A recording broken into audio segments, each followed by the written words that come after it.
So Boris had made his leave. It'd been quite a Saturday night, and it was all coming to an end. And this is kind of going to be like a curtain call for Act One of the scroll. I think I got to get these people all off stage and on their way. So Boris is gone. The next to go to leave was Barbara, uh, complete with Barbie and the two grandsons.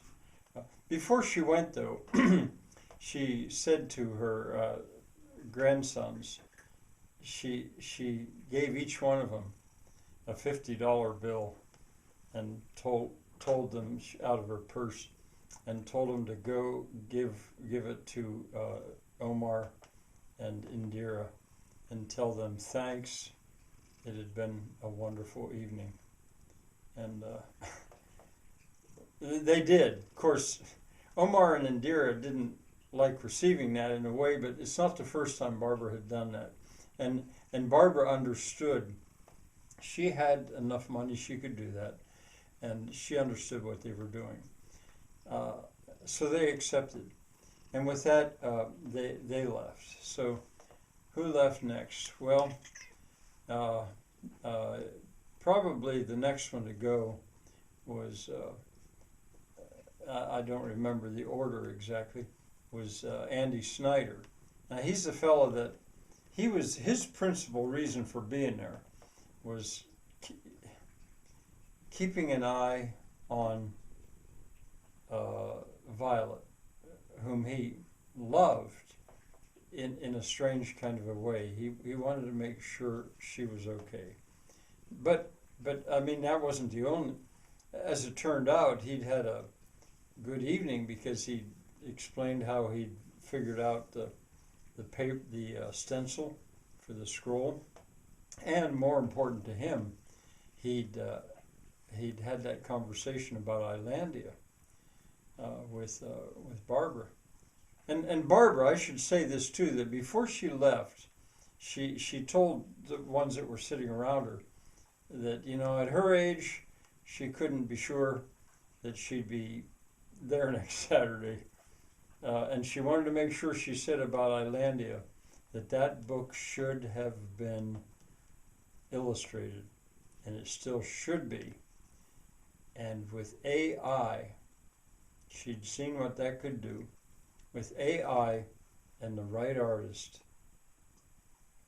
everything was there, she thought, to do a spectacular job of illustrating Islandia, or its sequel, as she knew Austen was thinking about. It's like Barbara that she would know that. I mean, she's in her mid to late 90s, and yet she was aware of of AI, of artificial intelligence. So anyway, that kind of sank into Andy Snyder. But in any case, he left, so he was gone. Probably the next that left was Duke Ovar Ludd. Uh, Now he left a little bit conflicted. I mean, he was still kind of amazed at what had happened with his exchange with Boris.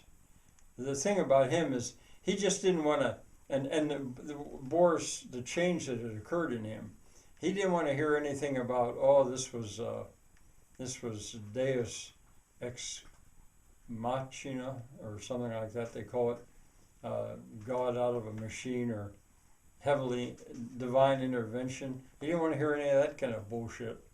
This is him thinking. Remember, he was a militant atheist, but he had to. It turned out pretty nice, actually. He thought he might end up with a friend there.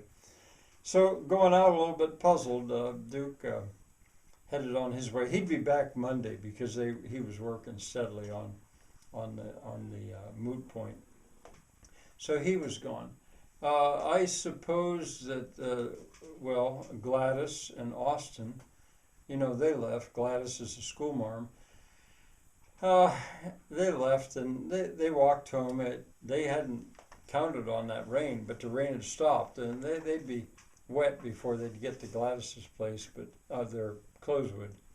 But Gladys was very pleased with how she'd been able to help to solve the scroll, or to work on solving the scroll. And Austin, for his part, he was just energized over the book Islandia. So they were on their way, and who am I missing? Well, some of the last to go were Elaine with, she had to help clean up a little bit, and of course Violet and Edgy, and they headed home together. Before everything was all done, they headed home, and on the way home, they talked about what they did Saturday night. Would they watch the Shakespearean play? And they all kind of agreed, no, this had been a full night. And in any case, the play coming up was Comedy of Errors. But Violet perked up at that, and she said, I saw that on stage once. I saw that in college. And I had 2 dates with me. I had Edgy was with me. Well, he wasn't exactly, well, it's like a date. Not Edgy, Wedge. And the other one was, oh, man, I can't think of his name right now. Truffaut was his last name. That's so weird that I can't think of his name.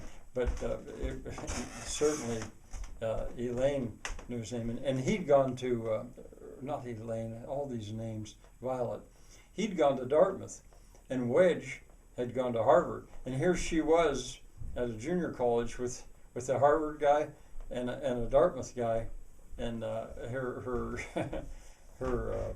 classmates, or the other college girls, or they couldn't believe it. They were so jealous. So she told about that, and then anyway they went on home, and went to bed. And so who was left? Indira and Omar. And Omar was, he couldn't have been more pleased. It had been such a wonderful Saturday night for the moot point. And Indira was pleased partly because Omar was so pleased, but she also was pleased. And they left the place. Actually, they asked if Rachel and Jacob would close it up before they went home, and they did. So that leaves them.